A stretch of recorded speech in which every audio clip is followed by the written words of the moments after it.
Good evening and very warm welcome to all the viewers of this particular session.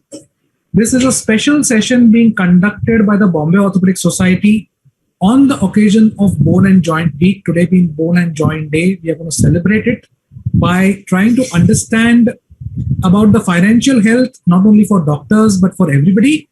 And also to try and see if we can retire early and enjoy the same perks as we would have had we been working 60 to 65 years of our lives. Without any further ado, may I now invite the Honorable BOS President, Professor Dr. Sangeet Gawale, to kindly open the meeting and give his opening remarks. Good evening, everybody. So, as you know, this week is a Bone and Joint Week, and we have various programs under the heading of the association, our Indian Orthopedic Association and the Maharashtra chapter. So this program is also being conducted under the aegis of IOA and MOA, the Indian Orthopedic Association and Maharashtra Orthopedic Association. We represent the Bombay Orthopedic Society. I am President, Dr. Sangeet Gawale. Dr. Swapnil Kenny is the Secretary of Bombay Orthopedic Society. And we often face a problem under the headings which have been given to us for the week to celebrate this Bone and Joint Week. One such heading is a financial assessment or status, or under the heading of finances. And under that heading, we are conducting today's program. However, the other programs like educating the general mass about the various aspects or the various hobbies of orthopedic science, we are conducting as well other programs. So coming back to today's program, this is on finances, and Swapnil has mentioned how we can retire early, and we have been earning whole life till probably 60, 70 or 80. We don't know what to do with our finances. And exactly on this issue, Mr. Chetan Prodhar, who is an expert in this particular subject, would be briefing us about how to go about and take an early retirement if one desires so. So over to you, Chetan. Before we go to Chetan, I will just make a brief introduction of Chetan, formal one. Though a few of us know him here, a lot of us may not be knowing him. So Chetan happens to be my friend. He is a full-time investor. He is retired as an investment banker. He travels 3 days a week, I know that, and enjoys the best of food. He's a hedge fund manager. He's also a professor of MSc Finance at the Jamnalal Bajaj Institute of Management.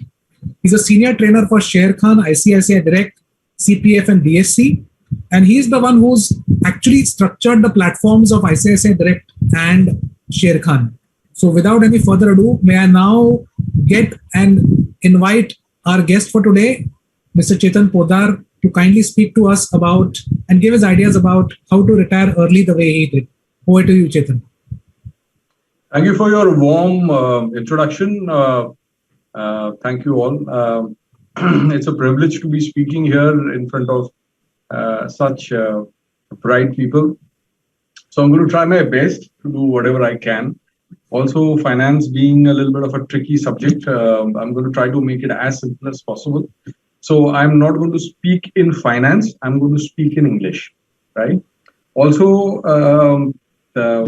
being in this subject, it is always a great idea to be a voracious student. So rather than being an expert, I just call myself as a better student than most of the people who are out there. So my ability to learn or my desire to learn something probably far more exceeds, or my hunger to learn far more exceeds every other person.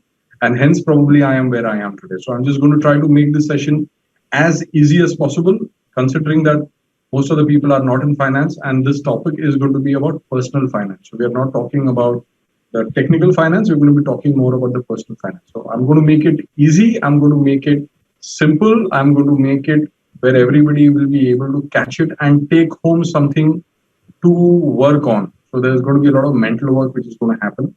So thank you so much for introducing me, and let me quickly start off with the presentation. You can share your screen. Yeah. So the way we can go about doing it is I'm just going to show you. I'll take as much time as possible to try to finish things off. And then if you have any questions or doubts, you can always ask me later, right? So that's how we.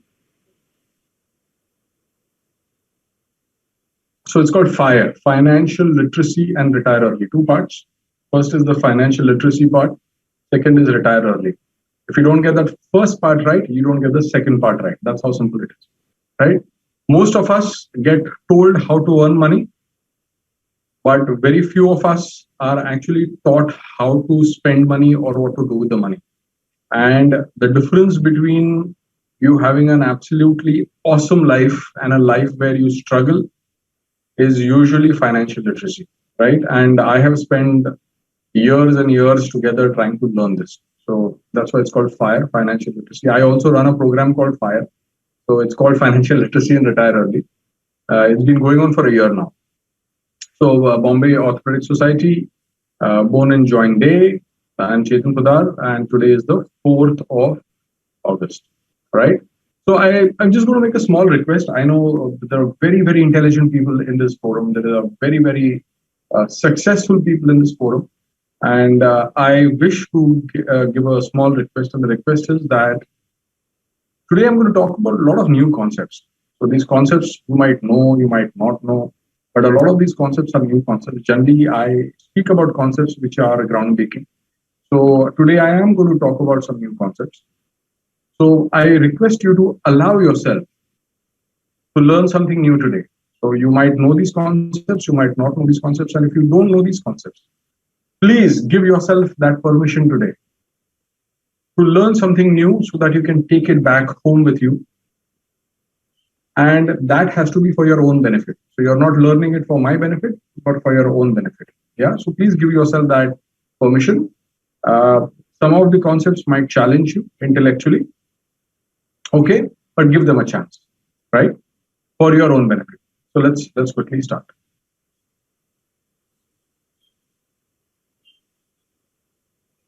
So let me introduce myself very quickly. That's me, Chetan Poddar. I'm a full-time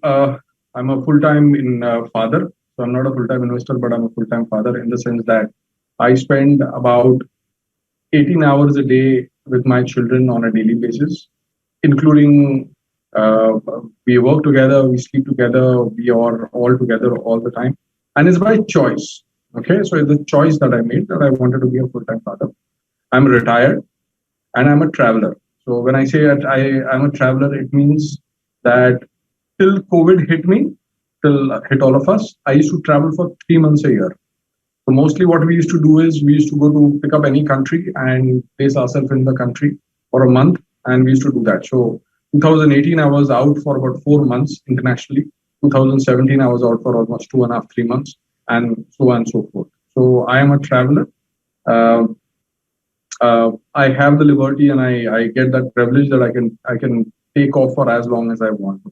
So 2 months, 3 months has been common, right? What do I do for a living? I'm a full-time investor.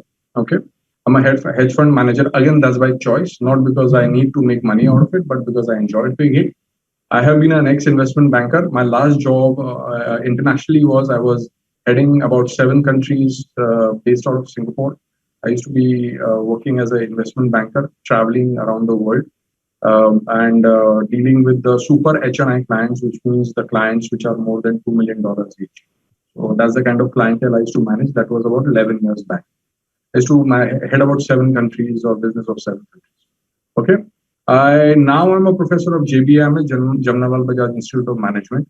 I have been a senior trainer of Sher Khan. I've been with them since 2011. ICICI Direct. What I really enjoy is that I enjoy and I like to structure deep-end products and programs for people. That way I can teach what the skills I have to my children primarily and then share it with people around. So that's what I do for a living. So that's me. This is what I have. But most importantly, what I do is I also I have an institute called Institute of Market Studies, where I teach people about personal finance. I teach people about investing. I teach people about trading, the professional manner. So there's a whole genre of investing and trading. but there is a very tiny genre which is a science. So what most people don't know here is that investing and trading is a pure science, in the sense that I can. That's why when I teach the program called MSc in Finance, it is a Masters of Science in Finance. And the reason why, so stock market is not random. Stock market, there's a science behind everything which happens in the market. Given enough time, I can explain to you everything which happens in the stock market the way it happens. And the reason why it is because stock market is based on a subject called as behavioral economics, and behavioral economics is psychology, and psychology is science. That's why dealing in the stock market is a pure science, and that's why you can actually do an MSc Finance in the stock market, or MSc Finance or personal finance. Also, most importantly, I encourage people to live life. I encourage people to explore and do whatever they wish to do in their life. And most importantly, I make sure that I tell people that they need to create an intentional life. Intentional life means not a life which has happened to you and you accept it. Intentional life is a life that you design so that you live the life the way you want to in your life. So you get to design the rules. So I not only live an intentional life, I also teach people, and I encourage people to live an intentional life. So we'll see how this goes. Okay, but most of the time I am busy mentoring my children. So that's what I do on a daily basis. I get to spend. I'm lucky that I get to spend about from 6 o'clock in the morning till about 11 o'clock in the night with my children all the time, and I get to mentor them actively, and that's probably the reason why I do what I do. So that's me. This is in BSc. I was having some chat. That's me as a banker in South Africa. I was heading some of the businesses in South Africa. This was way back in 2008, 2009. So I used to travel to different countries. I had a beautiful jet set life. I used to always travel, fly J class, stay in JW, go to a different country and talk to the best of the richest clients and help them out. So that's me there. Yeah, that's also me. That's also me. This was probably one of the best days I had in my life. One day I just decided, I was traveling in the middle of Indonesia, a place called Tretes. I saw somebody jumping off a mountain, and I decided to do that myself. In exactly 5 minutes, I was on the mountain and jumping off with a parachute. That's also me. That's in Indonesia, a place called Komodo Islands with my children. That's also me. That's in a place called Laos. That's also me. That's my children. My son who's holding seagull. This is a beautiful place called Bunaken in Sulawesi in Indonesia, where we keep on going for our diving trips. That's in Bali. That's in Sri Lanka. That's in Malaysia. That's in a place called Pulau Timba Timba, in a place called Sipadan, which is probably the top 3 best diving destinations in the world. So we were actually living for 5 days on this island, on this house on the sea. And that's my business partner, Bharat Lal, who's also my mentor. While we were living there for 5 days, he was sitting down and doing whatever he had to do. And we were taking sessions from there. That's also this thing. That's me in a place in Malaysia. So this was a 2.5 months trip that we were in. Just below the pier, this is the pier. Just below the pier, this is how transparent the water was. So I've not used any filters on this water. That is exactly how the water was. We were there for almost 10 days. Okay. That's my son actually teaching charts when he was about 10 years of age. He's 15 now, almost turning 16. He was teaching charts. That's my elder son sitting down and doing charting. He has been trading since for the last 3 years. Currently, he runs a hedge fund out of US. So he's 17. He's not even turned 18, and he has his own program. It's called Chosen Chart Chats, where he takes webinars and teaches people, and he also runs a hedge fund in the US. Yeah, so he started when he was in 9th standard. That's me, and this is just to show you that stock market is not boring. It can be very, very exciting and fun and interesting and really, really enjoyable. Yeah, so it's not only for the older people and boring people. I'm old, well, but that's not only for those. So that's my little bit of story. Why do I say this? I'll explain to you. So I retired by 36. That was 1 year late. I had decided to retire by 35. Okay. And I'm going to give you a little bit of a story as to what happened and why this happened. So why this happened? Importantly, my dad was a medical professional. So my dad was a doctor. He expired about 3 years back. My mom is a doctor. 50% of my family are medical professionals. My auntie used to be a PhD in nursing. My second auntie used to be a PhD in nursing. She used to be heading the Bombay Hospital for at least 15 or 20 years. So we have a huge, I have a lot of family members who are doctors. And I decided not to be a doctor. And why? I love, I think medicine comes naturally to me, biological naturally to me. But what really happened was I come from a lower middle class family. So, my dad, while he was a doctor, we were quite growing. But I saw that my dad was never around when I was growing up. Okay, my dad was working for 6.5 days a week. He was working from Monday till Saturday. He used to come home at 10:30 in the night. He used to go out. He was a general practitioner. He used to go to the dispensary at 10 in the morning. I used to be out of the house by 7. So practically, for all practical purposes, I never met him. Okay. Amazing guy. He was an awesome dad.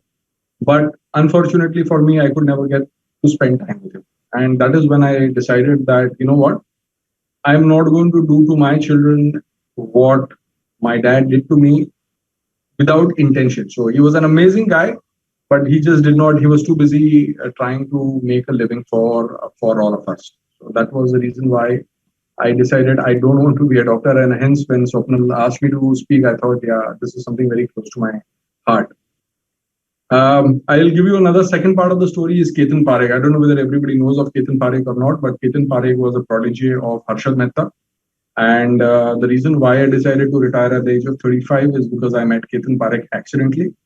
I was a banker at that point of time in 2001. I was supposed to hand over a 364 crore check to Ketan Parekh in 2001. He took that money and he lost all that money into the stock market. Okay. And while I was giving that check to him, I was an MBA graduate. I was from one of the best universities, MBA, doing an MBA from Symbiosis. So I thought I knew it all. And I had this thought saying that what is it that I, who's so smart, gives a check of 364 crores to Ketan Parekh when I know about finance and I am very smart, I'm very hardworking, I have learned. And when I met Ketan Parekh, it didn't look like he was that polished. So the thought which came to my mind is, why is it that I get to give him a check of 364 crores? And what is it that he knows that I don't know? So the question which came to my mind was very simple. What does he know? So somebody told me that he's a trader in the stock market. So he was Harshad Mehta part 2, if you guys don't know this. Yeah. So somebody came and told me Ketan Parekh is basically a trader, and traders are very, very smart and they make money. And they make so much money that by 35 they retire. They don't have to work ever in their life again. And I looked at Ketan Parekh and I said, you know what? I want to be that guy. I don't want to be an MBA finance. I don't want to be a banker. I want to be that guy. So the question was, what does he know that I don't know? And second, where do I get this information? So these were the two questions which came to my mind in 2001. And I went and asked my dad, I said, you know what? I think Ketan Parekh is in the stock market. I want to learn about the stock market. Do you know anyone? And my dad said, look, I don't know, but I've heard that stock market is very dangerous and it's very, very risky and people lose money. And I said, I don't care. If Ketan Parekh can make money, I can make money too, because I'm as smart or I'm as hardworking or I'm as capable of learning as much as he did. So this was one brick in the wall towards me getting to where I am today. Ketan Parekh, attributes to Ketan Parekh. The second story was the Singapore story. Well, what is the Singapore story? I ended up becoming a banker. I ended up becoming an investment banker. I moved to Singapore. While I was in Singapore, I was managing multiple countries. So I used to fly to different countries. My major country which I used to head was Indonesia. So I used to fly at least about twice a month to Indonesia. As and when this went on for 5 or 6 years. And while I'm a workaholic, I used to be a workaholic. Today also I'm a workaholic. I enjoy doing whatever I do in my life, and I'm very focused. And while I was doing that for 5 years, I traveled from Singapore to Jakarta, Singapore to Surabaya. And somebody asked me, so where have you been to Bali? And I said, no, I haven't been to Bali. And he says, you have come to Indonesia and not been to Bali? You are the first person in the world who travels to Indonesia for 5 years and does not go to Bali. And I sat down and I thought, oh, there's definitely something wrong with my life, because it cannot be. Because people feel Indonesia is in Bali, not the other way around. So Bali is a small island in Indonesia. Indonesia is 23,000 islands, and Bali is a small island in Indonesia. But people feel otherwise. So I actually sat down and thought to myself, I think, there is something wrong with my life, so I just cannot go on. So this is the part 2 of the story. So this is the first salvo, second salvo was Chetan Parekh, third salvo was Singapore story, and the fourth was the Indonesia story. And what happened? I loved Indonesia, so I actually quit from Singapore and moved to Indonesia. And while I was managing the monies of one of the biggest guys in Indonesia, I met up with one client who is one of the richest guys in Indonesia. He's an Indian guy, and he was the guy who sold all the mines, gold mines to Adani's way back 10 years back. So when I was talking to him, he says, Chetan, why are you wasting your time? You are so smart. Why don't you quit your banking and come and work for me? I said, no, I'm not going to do that. Okay. He says, you aren't going to make any money in doing banking. So come down and work for me. I'll make you rich. I said, no, sir, I'm not going to do that. So that is the time he told me one statement, which still resonates me. He said, Chetan, जिंदगी में आप या नौकरी कर सकते हो या ठाकरी कर सकते हो, दोनों एक साथ में नहीं कर सकते. Means either you can work for somebody else or you can work for your own self and make other people work for you. And that was the day I decided that, and he told me this, that जब आप ठाकरी करते हो तो भी आप पैसा बनाते हो, और जब कोई आपके लिए नौकरी करता है तभी भी वो आपके लिए ही पैसा बनाता है. So I said, you know what, I don't want to get into this thing where I work for others. I want other people to work for me. And I was making a lot of money for my clients, and that's when I sat down and I thought that if I am smart, if I am very hardworking, and if I am making a lot of money for my clients, then why am I working for somebody else? Because I know how to make money, I'm smart. Then why am I working for somebody else? So immediately I moved out of the banking circuit. I started investing and trading in India, and one thing led to another. When I came to India, Sher Khan got to know of who I was, so they started asking me to teach, and one thing led to another. It moved from 1 institute to 10 institutes, and here I am. So along the way, I started my own institute called IMS. Today, we have more than 10 copyrighted programs which I have structured, professional grade copyrighted programs which are structured. We have 5 products where we manage people's monies, and we beat every mutual fund, every hedge fund, every PMS there is in the market, hands down. Okay, so that's been the story so far. This is 10 years. So forget about me. Let me circle back to you guys. Medical professionals are highly paid people. Doctors are highly. I was actually speaking to one of my cousins in the US today in the morning, who is a psychiatrist, and he was telling me that orthopedic guys are one of the highest paid people in the industry, and good that you're going to be speaking to them. So I was a little confused as to what I can teach people that they already don't know. But so this is what it is.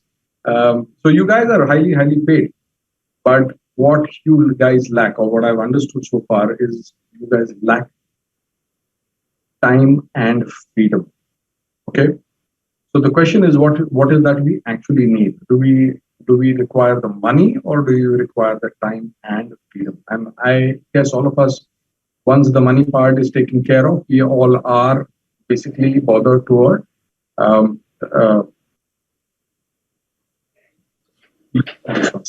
bothered towards having freedom and time. Just one thought which I wanted to put across to you. Did you guys actually realize that, or I realized it a long time back, is that the highest paid medical professionals, are not even doctors. And I realized this almost 25 years back, because when my dad used to subscribe people to go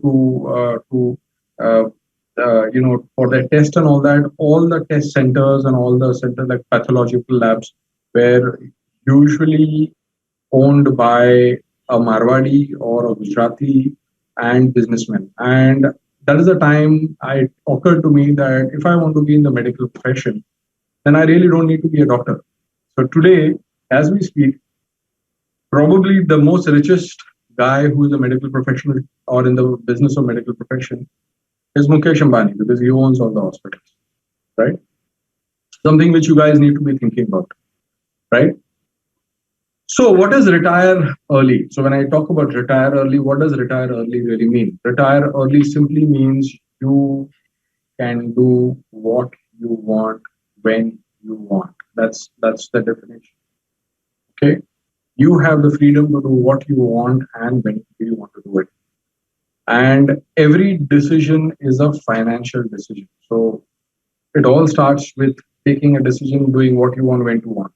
And it always comes down to finances. So either we are taking a decision to make money, or we are taking a decision not to lose money. So it's either for money profits or not to lose money. So almost if you sit down and calmly think of it, you'll realize that almost every decision, which school you want to send your children to, what car you want to buy, what car you don't want to buy, how long do you want to travel, how many months you want to travel, whether you want to go to work or you don't want to work, almost every decision that you are going to have in our life is a financial decision. And once you accept that, then everything else becomes very clear, because then we can benchmark ourselves on finance. So the most important thing about financial literacy is what you are doing with the money that you earn. Because all of us make money, right? All of us make money, and doctors, being very smart and very intelligent and highly skillful and very hardworking, of course, make a lot of money. So it is really not about how much money you make, but what you do with the money once you make that money, which is going to determine where you end up in your life, right? So important is we are looking at freedom. So whatever that you do in our life with the money that you do in our life, okay, the question is it taking you away from the freedom, or is it taking you towards the freedom? So whatever that you're doing with your money, the question you need to ask yourself is is that decision taking you away from the freedom or towards the freedom? And I remember this saying very, very strongly, that we forge the chains that we wear in our life. So we actually decide what holds us back in our life. And once we decide what holds us back in our life, you can start getting freedom. So all of us in our life have got three things. One is energy, second is money, and third is time. In between lies freedom. Most of the time, we spend energy to generate money for ourselves and for our families. For that, we sacrifice time. Sometimes we spend money to buy energy, which means if you don't want to do a certain job, then we spend the money so that somebody else can do it for us and save some time for us. So energy we spend to get the money, sometimes time. Money we spend to get energy, sometimes time. But very rarely in our life is when we spend or utilize time to make money for our own self. And this session is about utilizing time in your favor to get the money and to get the energy. And it's only when three of them is when you manage well and balance well, is when you get freedom. So let me quickly show you this slide, and it's a very, very important slide. When you are young, we have more money, more time, no money, but a lot of energy. As we become adults, we have no time. We have a lot of more money, but we have less energy. So a lot of us, I'm 47 right now. Most of us, we all fall here. And when we grow old, we have a lot of time. We have a lot of money, but we don't have energy to do things that we want to do in our life. So the important part is to be able to have the time, the money, and the energy to do what you want, where you want in our life. So the freedom only comes when you have money, time, and energy at the same time. And out of these three things, let me tell you very clearly, You lose money, you can get money back. If you are smart, you are highly skilled, money goes, money comes, no problem. Energy, you can all still get it back. But time is the only resource which, once it is exhausted, you can't get it back. And this is the reason why, number one reason why I decided to retire at 35, because that is something which I realized very early in my life, that time is passing me by and I have only one life. Whatever excuses that I make in my life, I still have one life. Either I can choose to use that life to do everything that I want to do in my life and have a very fulfilled life, or I can keep on giving excuses and not have a fulfilled life. Okay. And I learned that very early in my life, that money I can reduce my expenses, I can make my money last, but once time runs out, I'm never going to get that time again. And that is the reason why I decided to retire early. And let me just give you an example. We have 195 countries. So there are actually between 195 and 245 countries in the world. Okay, depending on who is counting and how and what is the definition of a country. So between 195 and 245, sometimes it falls to 209. So some countries get recognized. Some countries don't get recognized. But let's assume that there are 200 countries in the world. Now, let me give you an example. 200 countries, each of the 200 countries have a different culture, have different food habits, have different cuisines, have so much to see and travel and experience. Really, we don't have time, So the more time that I spend traveling and doing what I love in my life is the more that I'm going to have a fulfilled life, right? So the idea is to have the money, the time, and the energy at the same time. And I cannot emphasize enough that we need to start as soon as possible. Okay. So what do you do with the money that you earn? Importantly, what will you do if you have enough and more assured for the rest of your life? So let me ask you a counter question. Please sit down and think. Let's say that you feel you are earning X amount of money today. And let's say that you have Y is the target of money that you want to make. Okay. X is the amount of money that you make today, Y is the amount of target that money, which means if you make that Y amount of money, you are going to sit down and say, you know what, I've set in life. Now, let me take a step forward. Let's say that you are assured that you get Y amount of money every year for rest of your life. You get Y amount of money every year. It's assured. The question then, which I want to ask yourself, or you should ask yourself, what is that you want to do in your life? If money is no object, what is that you want to do in your life? And the answer that you get, consciously or subconsciously, is what you want to actually do in your life. I realized very early in my life that my dad spent his entire week, in fact, the only time I could meet him was Sunday evenings. Okay, and he was very tired. And I realized that I would much rather be spending time with my dad than my dad spending time with his patients. Because when my dad died, none of the patients were around him, but I was. So it is very, very important that we spend more time with our family and less time with people for whom we are just a temporary speck of time. So this is the question you need to ask yourself. What will you do if you have enough and more money assured for the rest of your life? And that is your passion, or that is what you would do. And once you start doing that, you don't require an escape in your life. So most of the people, segregate their life into work and escape time. 20 hours a day, I am doing only escape, because I do only the things that I enjoy in my life when I want to do it. If I don't enjoy something, I have the freedom that I will stop doing that thing that I don't enjoy. And that is called as retiring. Okay. So is it possible to retire early? Of course, yes. I have done it. I mean, I've been doing it for it's been 11th year now. And my only, regret is I should have done it a lot more earlier. In fact, my children are very, very clearly told that they need to be retired at the age of 21. So they have been working hard. We all work hard. I put about 16 to 18 hours a day. I start my day at about 5 in the morning. So I wake up and I start working a lot more before almost everybody else. Okay. But the only thing is that I work on the things that I enjoy and I work on the things that are important to me in my life. Right. So what do you do with the money that you have earned?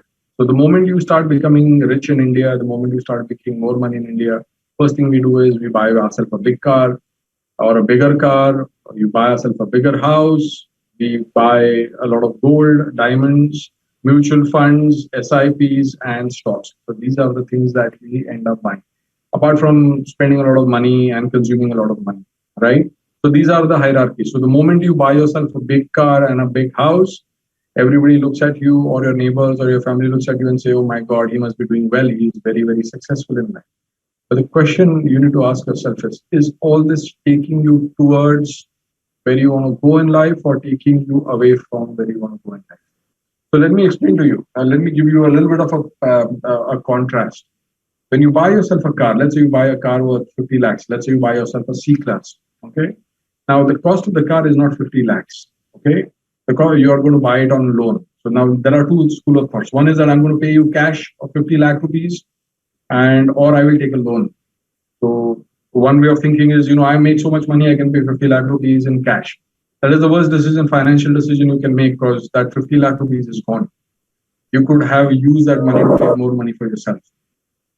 But if you buy it on loan, then you are going to sit down and think, I have to pay 9% rate of interest. So let me give you a perspective. So if you are paying 9% on your car loan, okay, and you buy a car worth 50 lakh rupees, you are going to end up spending at least another 25 to 30 lakh rupees on the interest in the next 5 years. So a 50 lakh rupee car will end up becoming a 90 lakh rupee car, and that 50 lakh rupees car in 5 years is going to depreciate to become 30 lakhs. So you bought the car for 90 lakh rupees. Today the worth of the car is 30 lakh rupees. You have lost 60 lakh rupees in car. So a car is a massive liability. Okay. So buying a bigger car, if you love driving cars and if that suits your temperament, well, go ahead and do that. But you need to be very clear that you are not buying a 50 lakh car. That car is costing you 90 lakhs and it depreciates to only 30 or 25 lakh rupees in 5 years. So you are losing a lot of money. So you're going to spend about 50 lakh rupees driving a car in Bombay. The same thing with home. Now, the moment you say that I buy a bigger house, so you say let's say you buy a house for 10 crores. So one school of thought will say, I have 10 crores cash, I pay 10 crores. Second school of thought says, you have 10 crores, you're sitting on 10 crores, you could have used that money to make more money, so you take a loan. Your thought process is, if I take a 10 crore house, obviously it is going to grow in cost, so I don't care. The fact of the matter is you are going to take it on a loan and the loan is going to be about 8.5%, which means every year you are paying 8.5%. Your house is becoming more expensive by 8.5%. So a 10 crore house after 1 year is not 10 crore, it is 10 crores 85 lakhs. Next year, it becomes, you add 85 lakh rupees more. Okay. Gold. We'll see about gold. Gold has got so much risk that you take the gold. People feel that gold is the ultimate currency. No, it is not. Okay, people have been told that gold is rare. It is not. Gold is not rare. People have been told that diamonds are wonderful investments. In fact, among all of them, the worst investments you can make in your life are diamonds, because the actual value of diamonds is not more than 22%. So if you pay 1 lakh rupee for a diamond, the cost of the diamond actually, and I come from a goldsmith family, so I can tell you, and I'll tell you things which none of your goldsmiths are ever going to tell you, for sure. Okay.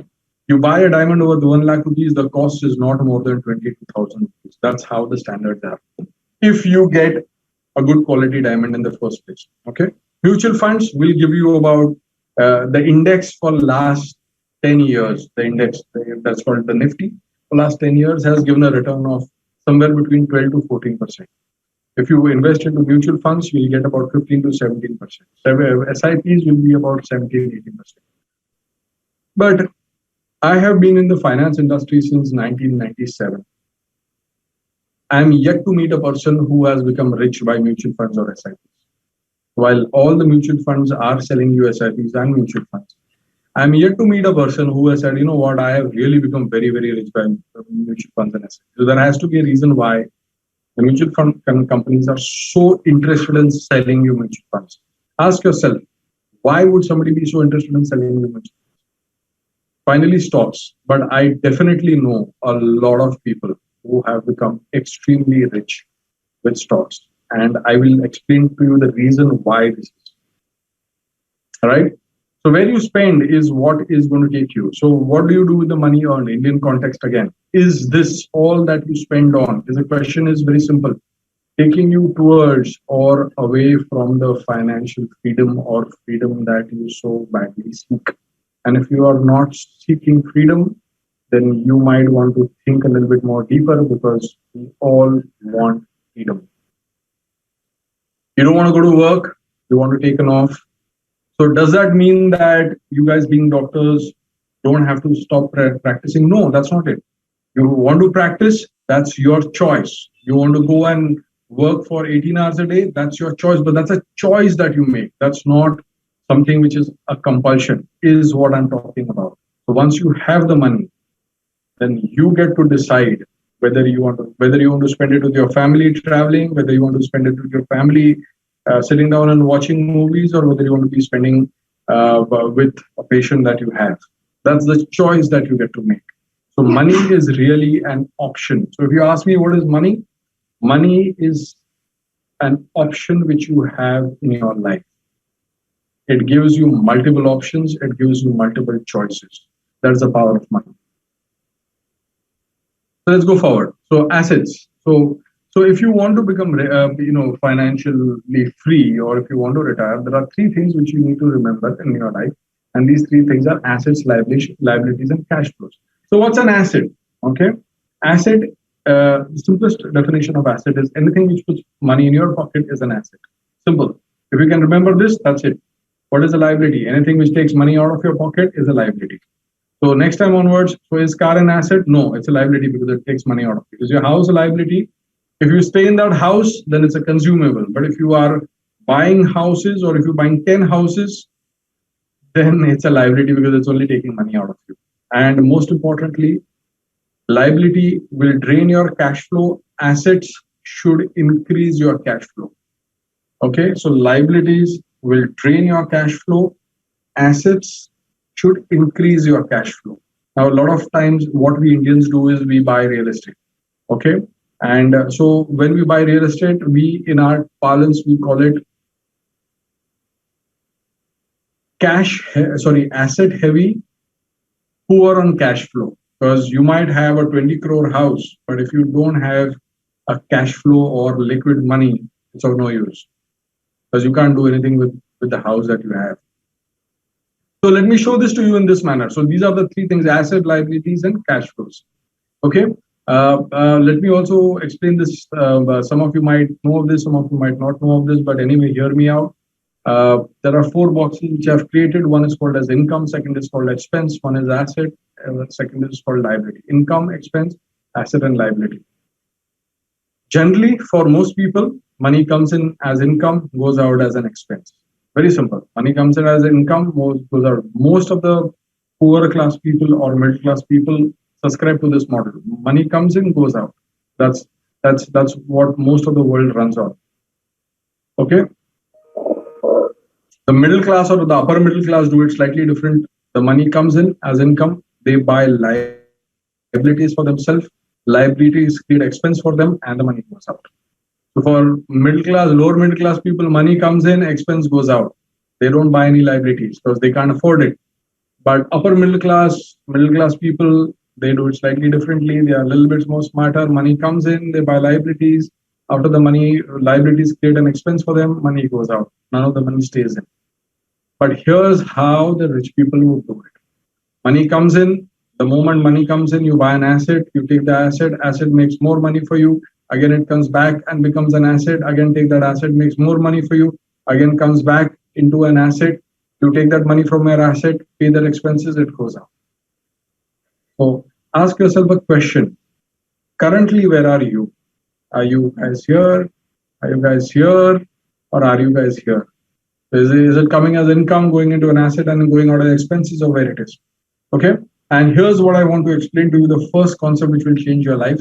And that is called as a wealth engine. So all of you guys need to create a wealth engine. One of the major reasons why I retired very quickly in my life and I continue to do it and probably make sure that my children also retire early is because I've created a wealth engine for them. Now, what's a wealth engine? A wealth engine is an engine which will make money for you. Okay. So how does a wealth engine work? So the way you have to do wealth engine will have a lot of different types of assets in it. Okay. So when you want to create a wealth engine, you have to be very, very serious about it.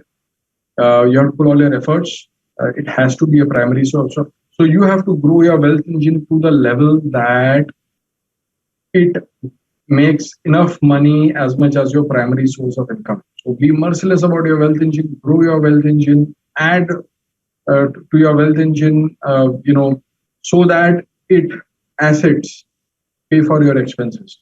So one of the sure shot ways of becoming retiring early is to create a wealth engine.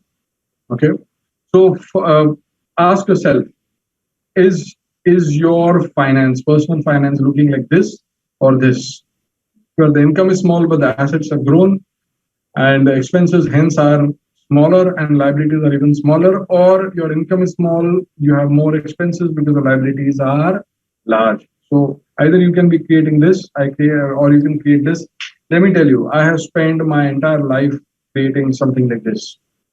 Okay. So this is how it is. Income goes back to assets, which comes back to income. And because my expenses and liabilities are low, life is good. Most people operate here. Okay. The more richer people become, the more liabilities they buy, the more expenses they have, the less income they have. Okay. So it's all about creating a cash flow. So you are supposed to grow your income, hence grow your assets, which in turn grow your income, which grow your assets. And while you do that, on comparative basis, your liabilities will shrink. So it's not that you are lowering your liabilities and you're lowering your expenses. On a comparative basis, your income grows, your assets grow. And on a comparative basis, your expenses hence go down. And if you are working on this model, well, guess what? You are retired. So this is how it works. Money comes in, goes to liabilities, goes out as expense, but it never hurts you because this is a wealth engine for you. It is not only creating more income for you, which grows it further, and that's how it works. So this is one of my wealth engines which I created for my children. I have been investing into equities. We have been able to compound our wealth at the rate of 38% year after year for the last 10 years. 38. Let me just give you a little bit of a comparison. Equities, the Nifty has given about 12% returns. Mutual funds don't cross 15 or 16 max. Maybe a PMS does not cross 18% with a lot of risk.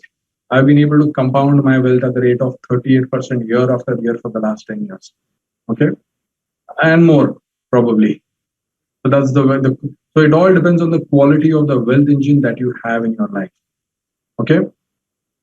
So let me give you, I wanted to, do we have time or do you want to, how much time do we have, Swapnil? About 10 minutes. Yeah. 10 minutes. So I wanted to explain to you a concept called cost of time, which I think everybody should do. What is the cost of time? Take your annual income. Okay. You divide that annual income, whatever X amount of money that you are making, annual income, divide that annual income by 250 because that's the amount of days that we work, and divided by 12 because that's the active working hours that we have, and come to a figure. That's your active income. Passive income is you divide that figure by 365 and 24. So here you will get a figure for an hour. Here you will get a figure for an hour. This figure will be a lot higher than this figure.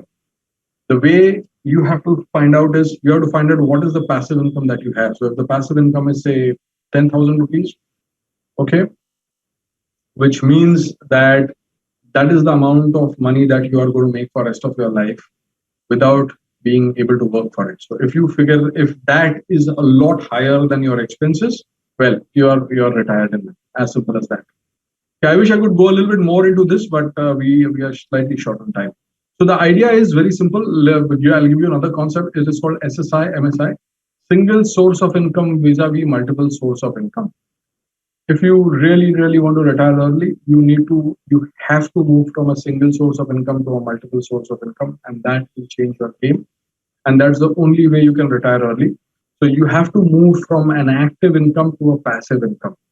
Single source of income to multiple sources of income, from active income to passive income. What we say in our parlance is, as single source to multiple sources of income, you create a wealth engine from the single source of income so that you have multiple, it's called A to P, active to passive. You move from an active income to a passive income, and P to S is primary to a secondary income. So you have to move from your major income and create a more wealth engine, which will create wealth.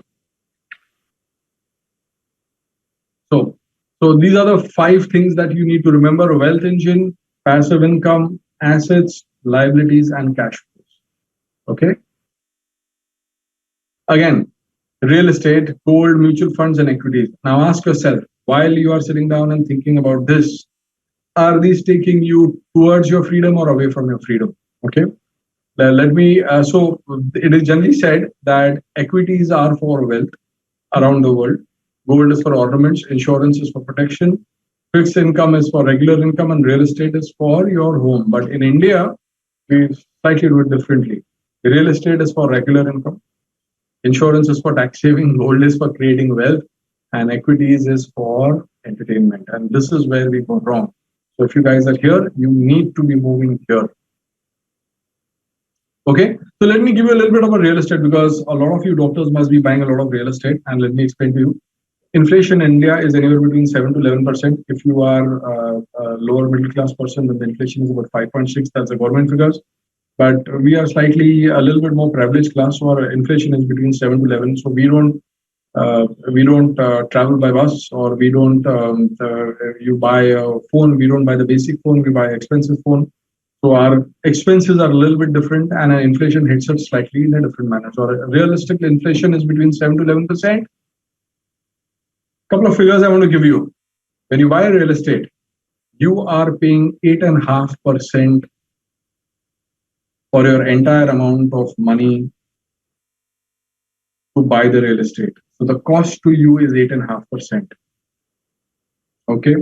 When you give that real estate on rent, your yield which you are going to get is 2.5%. So if I buy myself a new house as an investment, I am paying 8.5% as a cost to buy that house, but I'm renting it out to someone for 2.5%. So straight away, I am losing 6% on a yearly basis when you buy real estate. Apart from that, so now the second immediately will say, yeah, but while I'm losing 6.5%, my real estate is growing. Of course, it will grow because it has to grow. Because if you buy a 10 crore house and if you're paying 8.5% for the loan, after 1 year, the cost of it is not 10 crores, it is 10 crores, 85 lakhs. And year after that is more, and year after that. So in 5 years' time, if you're taking 8.5% simple interest, you're paying about 40% interest, which means a 10 crore property after 5 years has to be 14 crores. There's no rocket science, because you have to pay interest. So if you sit down and have this mental calculation, I bought a 10 crore property, now it is, in 5 years, it is 14 crores. Hello. It is supposed to be 14, actually more than that. I have just taken the calculation a lot more simpler because I have not added compound interest here. And forget about that. Try to sell a property and buy a property, the kind of headache which you have. Apart from that, the risk. Yeah, you give it to a wrong tenant, there is a chance that you won't get that property back from you. So the growth, there is almost nil growth into real estate anymore. The risk is extremely high. It's a headache to buy and sell it and rent it across to people because you have to deal with people. So real estate obviously is not a great choice. In fact, it is probably the worst choice we can have in India. Yeah, in the US, it's a different thing because the laws are a lot more stringent. In India, the laws are really, really lousy.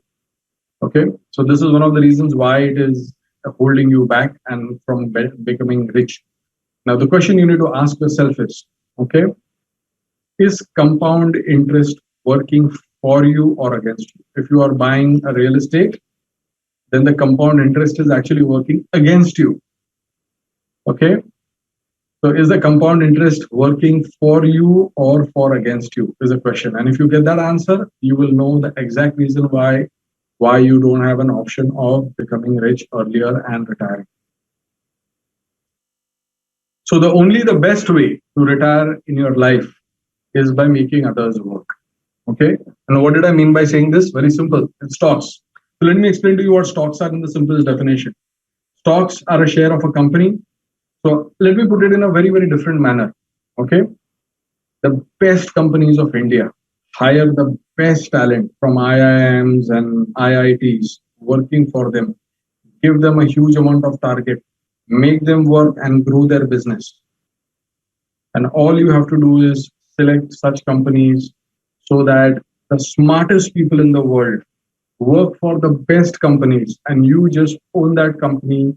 And there is no doubt that the company is going to grow. And if the company is going to grow, your wealth is also going to grow. So the only way, or probably the easiest way for you to ever become rich and wealthy and retire early is stocks. Because everything else has, I could go on and on with this, explaining to you why this is so and so. But the easiest way to is very simple. So don't get confused with stocks. You are buying a share of a company where the company has the world's best practices, hiring the best people, working for them with the highest targets, so that the company makes profits, and that profits get seen in the stock price, and you own the stock, and hence you make money. That's what stocks are. So now the question is stocks, trading and investing. So what should you be doing? Trading or investing? So what is trading? Trading is very simple, buying and selling. Don't confuse it. Does that mean that trading means you have to be sitting down the whole day and looking at the screen and typing? No. Do you know I actually, in the stock market, I don't work for more than 2 hours. So between 9 and 11 is where I actually work. After 11 o'clock, I don't work. My actual work in the stock market is only between 9 and 11. Most of the work happens before that. So 7 to 9 is where I work. Really? 9 to 11 is where I'm sitting down and observing and taking my funds. That's it. In fact, I can skip that also. Okay. So if you guys feel that stock means constantly day trading, no, it's not. In fact, the worst is day trading. In fact, 99.9% of the people in the market, it's only the novices and the people who don't know anything about the stock market who day trade. Okay. I never day trade. I have not day traded for the last time. Sometimes I do because I get a kick out of it. I enjoy it. Sometimes I see good opportunities. I quickly make money. I enjoy it. I laugh it off, but that's more for entertainment. But my serious money never gets done by day trading. Okay, so that's trading. What is investing? Very simple. You are owning a part of the business is called investing. Okay, so don't get confused. Trading is buying and selling. Investing is where you own a part of the business. That's called investing. So it's trading and investing and trading. Okay, so for you to make money in stocks is very simple. It's actually not very difficult. It's actually very simple to the level that my son structures a hedge fund in US dollars. In fact, we have a product called Small and Mid Cap Fund, and he does 85% of the work, and he's only 70. Okay, and he has his own webinar. So after this webinar, he's going to be sitting down in his own webinar and taking. Okay, so if he can do it, I'm pretty sure you guys who are doctors who are so intelligent can very easily do it. In fact, I have a lot of students who are doctors who have quit their medicine full time and are doing this, trading or investing, whatever they want to do. Okay, so for you to be making money in the stocks, there are only 5 things which are required. That's it, simple 5 things. Number 1, you have to know which stock to choose. Number 2, what price to buy. Number 3, what price to sell. Number 4, how long to hold it. And number 5, how much money to put inside it. If you don't get that 5th one right, no matter what you do, you're not going to make money. Okay, so what stock to choose, what stock not to choose, what price to buy, what price to sell, how long to hold, and how much money to put. And if you are able to get answer to these 5 questions, you will end up becoming very, very, very, very rich. So this is, I thought I'll make it as short as possible. So if you have any questions, you can ask me and I'll be more than happy to answer them. I hope I did not rush you through. I did whatever best I can. Good. So Chetan, thank you so much. So we as orthopedic surgeons, we probably as a branch of medicine are people who kind of study the least of theory and believe more in practical and hands-on. So please don't be surprised if people are going to actually ask you on how to do it and what to choose, when to choose, how to choose. Like for now, since yesterday, the market has been on a rally. And what do you foresee in the next, say, 3 months, 6 months, year or so? I mean, do you feel that India is the place to be and BSE, NSE are the places to invest? Do you feel so? And if so, what is your scientific answer for that? So let me give you answers slightly in a different manner. Number one, okay, as an investor, we never predict the markets. We never predict the markets because there is nobody in the world who can predict the markets. Nobody. Okay, if somebody can predict the markets, he's lying. But what we can do is we can use all sort of structures and we can anticipate in the market. So the way to make money is to sit down and think what are the 10 scenarios which can happen and what are the answers to the 10 scenarios. To give you an example in the way you guys would like to understand, when you're going in for a surgery, right? No matter how good a doctor you are and no matter how well behaved the patient is, you really don't know what's going to happen, right? Am I right or wrong? Yeah, you're right. You guys prepare for every possible scenario which can happen, okay? And you are ready with an answer to every possible scenario which can happen, correct or not? So exactly the way we go about doing it, my job is to sit down and think, if this happens, this is what I'm going to do. If this happens, this is what I'm going to do. If it goes severely down, this is what I'm going to do. If it goes higher up, this is so I am ready with at least. So the difference between somebody who's a professional and somebody who does not, a person who is a retail guy or what we call as a retail guy, or somebody who's a novice is very sure in the market what will happen in the market. And they are too busy predicting the market. As a professional, we never predict the market, but I am ready with every answer there is in the market before the market starts.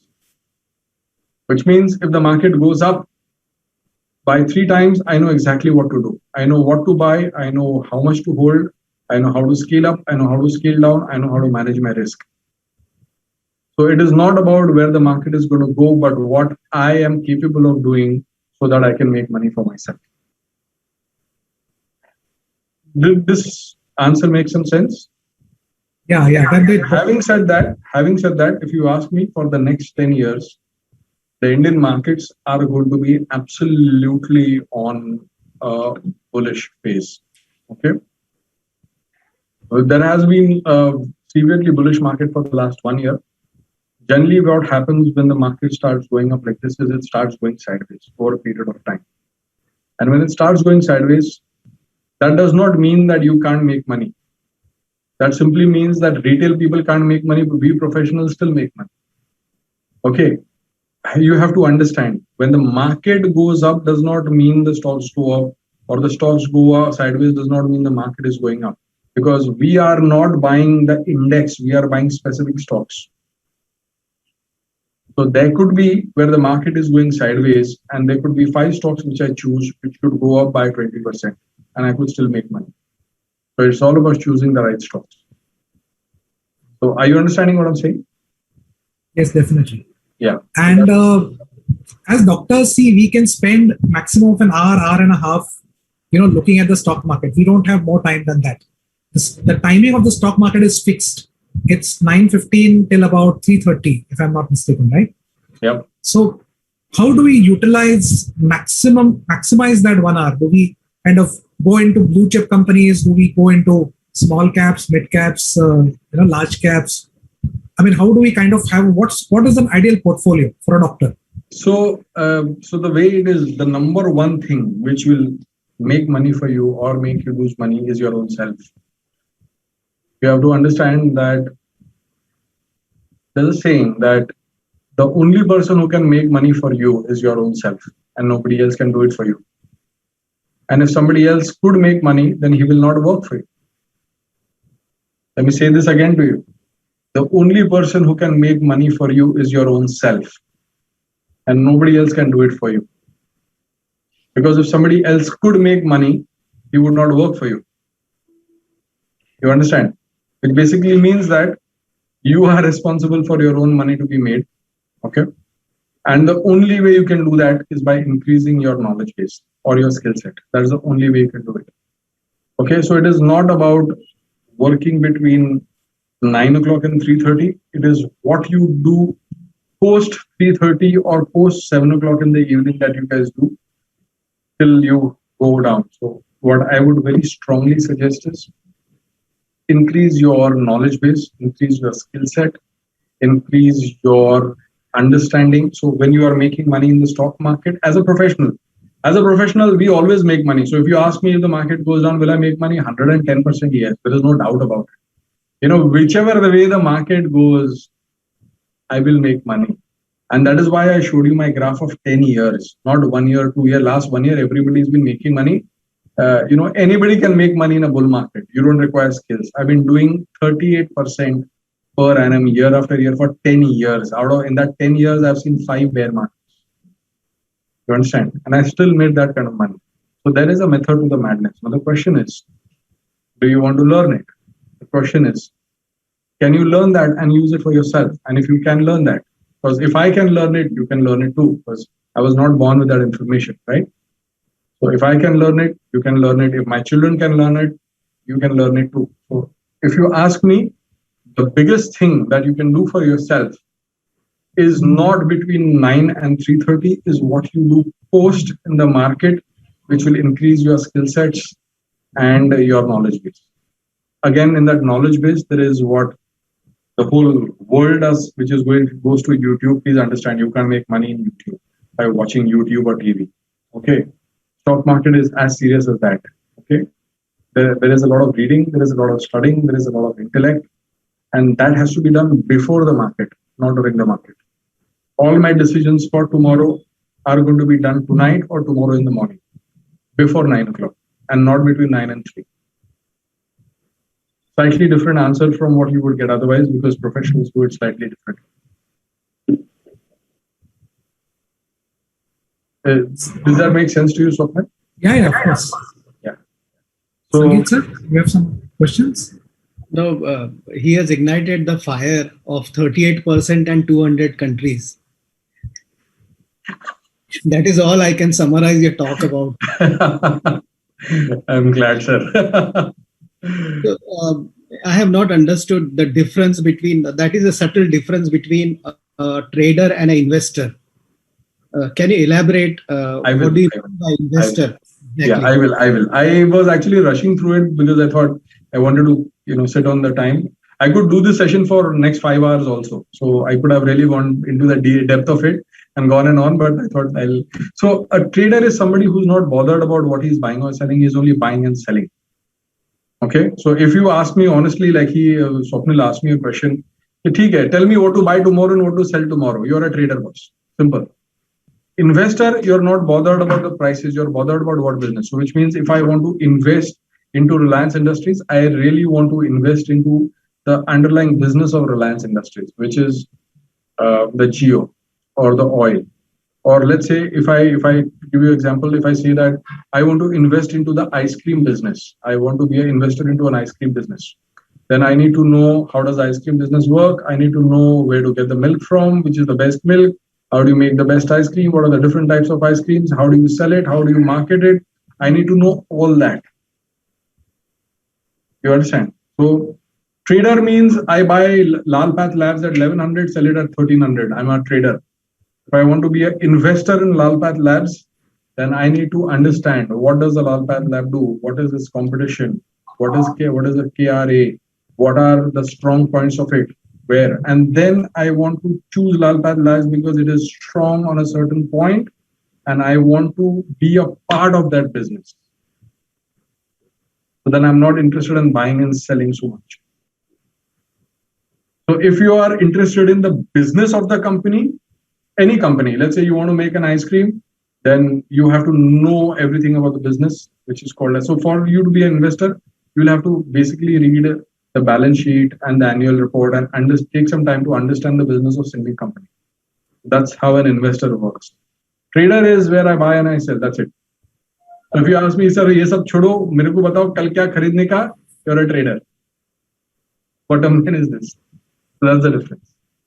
So for all practical purposes, all the people who say that they are investors are all traders. Because if you ask them what is the business of this company, they would not know. And it's not needed also, because I'm not really interested in knowing the business of the company. I'm interested in making that profits for my own self. My second question, those who are in middle ages, who have completed their liabilities, or they don't have any more liabilities, and they have a liquid fund of say 50 lakhs. So since you said that stocks are the one which are going to give us more returns, do you mean that 50 lakhs he should invest completely in stocks? 100%, without a doubt. So you ask this question to my son that he has got 50 crores, what will you do with that money? In one shot, he'll tell you he'll take 49.50 lakhs, put it into the stock market, take 50 lakh rupees, travel the world. Simple. But for you to be able to say that, you need to have that intellectual horsepower and you need to be able to have that knowledge base to do that. So it's different, But if you ask me, does all the money have to go into equities? Yes, of course. So then you will say, oh, but isn't there a risk? Again, there is only one risk in the stock market, and that is you. Because if you're not there in the stock market, there is no risk, right?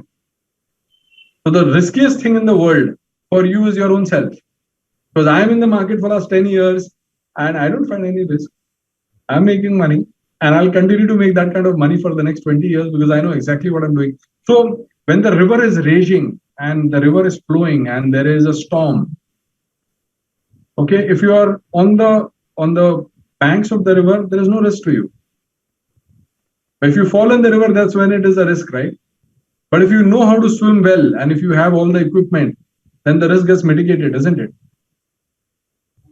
So the question is, have you structured your thought process, your ideology? See, to make money in the stock market, you require systems, processes, strategies, rules, regulations, paradigms, frameworks, protocols. These are the things which is required. Systems, you need to have a clear-cut system. You need to have a clear process. You need to have a clear-cut strategy. You have to clear-cut frameworks. What are your protocols? What are the structures that you're using? What is the risk? The risk is not a single-digit risk. There are multiple risks. How do you circumvent your risk? How do you mitigate your risk? How do you suppress your risk? How do you digitalize your risk? How do you control your risk? Those are the questions which come in. So that then the conversation is not a single conversation. Oh, stock market is risky. No, sorry, boss. Let's discuss risk. I can sit down and have a 5-hour session talking only about risk. What is the risk? Is it a digital risk? Is it a percentile risk? What is the probability? What is the propensity? What are the chances? Which part is the risk? Because when the index is moving, there are 50 stocks in the index. So which stocks are risk? What is the type of risk? It's a gap down risk. It's a, the worst thing that can happen to in the stock market is not that the markets go down. Is that the markets go sideways. Why? You will get bored to death. It will not make money for you. It will not lose money for you. You will go insane. You'll put your money and every day you'll get up and say that, oh, you lost 2%, 5%, you make 1%, 2%. This will go on for 3 years. Do you know that a stock like Reliance Industries went on sideways for 10 years? Between 2010 to 2019, it went sideways for 18 or 19. 2008 to 2018, it went sideways for 10 years. It didn't make any money. For 10 years, it didn't make any money, while the index went up by 100%. So if you are an investor into Reliance Industries, you're going to go insane. That's the bigger risk. Because if it goes down, you can cut the losses. Here, you can't even cut your losses. So the risk is on multiple levels. So the conversation then happens is, what type of risk? How do you mitigate risk? How do you digitalize risk? How do you suppress risk? Can you circumvent the risk? Can you use... Risk is basically volatility. Can I use the volatility in my favor? Can I make money out of the volatility? Can I short sell and make money while the market goes down? So that single sentence ends up becoming a huge PhD chapter. So you have to learn. Basically, what I'm so if you really ask me, the bottom line is you have to learn, and there is no substitute. That's it. That's how it is. And the more you learn, and this I can promise you, learning is fun, and it is very interesting, and it is fun. And once you get, because it is human psychology, stock market is human psychology,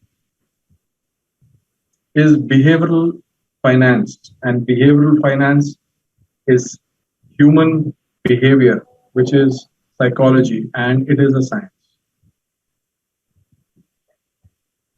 And that is the reason why there is a saying which says that a psychiatrist probably will make more money in the stock market than an economist, which is so true.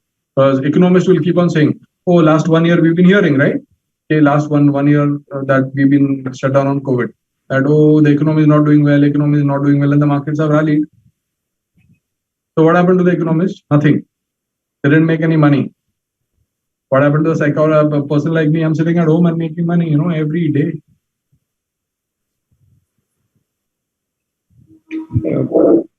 Still, why we end up buying when the stock is on a bull run and we sell when it is on a bearish? No, I didn't get it, sir. Most of our tragedies are we buy a stock when it is on a bull run, and we sell when it is already made the peak. And so how do you know that it has made the peak? You have to know how I'll just tell you, in my portfolio, I have about 30 stocks, which I've been holding on for the last 10 years. I've not sold. How do you know when to sell? I know some stocks, okay, which I have only added money into it, and they are sitting on 200% returns. And I have added money, which means actually they are 4 or 500. So they have made 500% returns for me. A robust amount of money, 500% returns, bigger amount of money, and I have not sold. Why you have to sell those 30 stocks? That means you are still confident that they will grow. Of course, there's a reason for it. There's a reason for it. Let me see if I can show this to you. Let me just give me 1 second. So there you go. So this is what is called as a chart. No. You have to stop your PowerPoint. Minimize your PowerPoint so that you will go to your. Minimize chart. my PowerPoint, is it? So Yeah. You're playing it. No? Okay. Can you see it now? No. Your PowerPoint is still playing. Okay. So I need to close my PowerPoint? Yes, please. So that we can see your screen. Okay. Can you see it now? No, now you have to share the screen again and put up the chart. Sharing has stopped. Okay. Share screen. There. Check. So this is what is called as a chart. The entire magic is here. Okay. Entire magic is here. This is like the ECG of the market. Okay. Like if you guys know about the ECG, this is numbers, basically numbers, it's charts. Everything is written here. Hidden news is written here. Internal news is written here. It's like the ECG, I can go and lie to a doctor saying I don't smoke, I don't drink, I don't do anything stupid. But it's all written in the ECG, right? You can't, or in the blood works. Everything is written there. You can't lie. Can you? You can never lie. But everything is written there, If you know how to learn how to read this, there is nothing in the world which can stop you from making money. And this is very interesting. I mean, this is a huge bundle of emotions. But what is this? This is the Nifty chart or what is it? This one is the first one which I was showing you was the Nifty chart. I'm just showing you the different charts which are opening up. But this doesn't have anything written except the numbers. Yeah, so you just require the numbers. That's all you require. You don't require anything else. Okay. But these are not individual companies or anything. These are individual companies. This one is, it's not opening up. Strange. Yeah. There you go. So this one is an HDFC. Yeah, see, HDFC went up today. This is HDFC. So if you buy a stock tomorrow, HDFC probably go up. There's HDFC, this is HDFC Bank, this is ICICI Bank. It's all numbers. I mean, this is all I get to see. This is all I need to see on a daily basis. I can run through the entire stock market. And how do you predict if it is going to go up? Again, we don't predict, but we can anticipate. I know exactly what. How do you predict if it's going to go up or go down? Because it's all written there. Okay. It's all written there. It's all there. It's like an ECG, basically. It's like an ECG. I told you. It's like an ECG. Okay. It's all written there. It's all there. If you know how to read this, you can sit at home and make as much money as you want. And how do we get to read this? How do we get to know You have this? to learn. That's what, from there. The resources is what we want. I'm right in front of you. One last question, probably, about digital currencies and cryptocurrencies. Yeah. Is that the future, or is it something which is going to go down? So the fact is that nobody knows. Okay. Cryptocurrencies are embedded with people who are players, okay, who are punters, who are gamblers, who know the game. Like I can sit down and, so first of all, the reason why I don't do cryptocurrency is because it's illegal. Okay. So number one, you should know that it is illegal in India to do cryptos. Second, it is immoral. Okay. All your whitewashing of your money, okay, which you call as money laundering, happens in cryptos. And I'm dead against it. So all the money which comes from drugs, all the money which comes from gambling, all the money which comes from prostitution, all the money which comes from human trafficking, all of this gets whitewashed in crypto market. And I refuse to be a part of it. Probably you must not have heard this because it's the most popular thing to talk about. Okay. So the reason why all the banks and everybody does not want to do this is because it is what is called as AML, anti-money laundering. Okay. A lot of wrong people are into it. It's a played market. It's an absolute played market. There are people who are playing it. I mean, if I had the crypto, I could play you right now like this in 1 second. So when the crypto was 2 years back, it crashed. I had very clearly said, get out, you are going to lose money. It crashed. In the month of May again, when it went up and it was spiked, again I said, get out, you're going to lose money. It crashed. So it's all again written in the charts. If you master the charts, there is nobody who can take you for a ride. Then you are the apex predator. So very simple. You give me a chart of anything and I will tell you exactly how to make money. And hence I buy the freedom of sitting in Bali on a beach, drinking beer, making money and traveling for 3 months. And I don't have to be coming back home. One more question which comes to my mind, Chetan. Invest in Wall Street. I'm sorry, can you come again? Yeah. In India, sitting in India, can we invest in Wall Street? Yeah, you Is that possible? Yeah, you can. And it is My through son some just portal. about a month back launched a US dollar fund. So he's working on it. And yeah, you can. But through a portal, or is it directly through? You have to go through a broker. So it's a little tedious, but you can do that. Yeah. Right. And any gyan at the end of the session? That's 1 hour I've been giving Some tips for tomorrow. All I can say to Tips you for tomorrow. all I can say to you is that sit down and reflect on what I said today.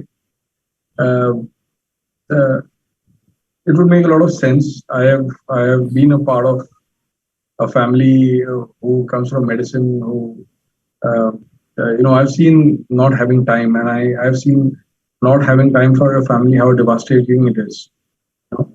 And all I can say to you is that you guys are very sharp brains. You guys are very sharp, very smart, very clever guys.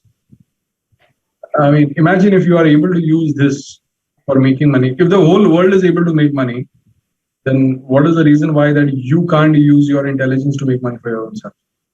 So you owe it to your own self. You already have the money. You already have the intelligence. All you need to do is just put two and two together, and you'll be able to make money for your own self. And you should do it. So thank you very much. And flash my number. My number is 703991111 or 70399777777. If any of you guys doctors need any help or you guys want to get in touch with me, you're more than welcome. I'll do whatever I can.